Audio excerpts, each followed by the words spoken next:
I really needed this story. I needed this race because this was now 2 years into my tenure, and those 2 years were that was the time when I was spending most of the time looking at the conflicts in Afghanistan and Pakistan.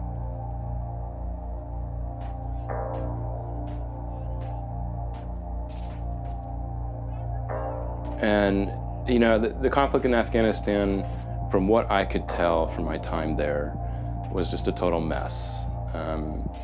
I would file story after story about how this is not particularly working, money is getting wasted, there isn't really a strategy here. And you'd get really frustrated because you didn't get a sense that Americans were really paying any attention to the war.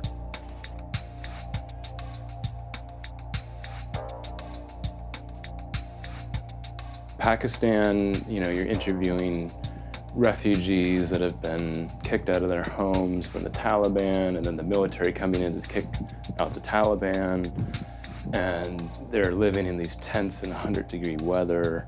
You know, it's just sort of miserable sort of existence. And even in India, you know, we think of India as this growing country, things are really turning around, but I sort of found that story to be not particularly the whole story.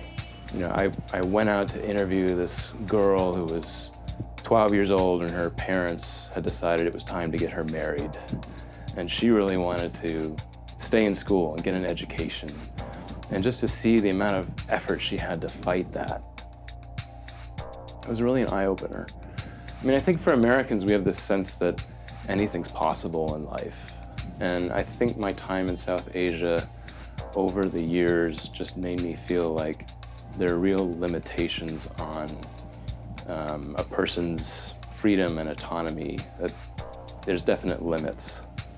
And what I really liked about this race, or what it seemed to be when I first heard about it, was, wow, somebody in India is trying to do something that sounds kind of impossible, and they're just going for it. And that's the kind of spirit I felt like I didn't necessarily see a lot of in South Asia. And I just wanted to be a part of that and to document that.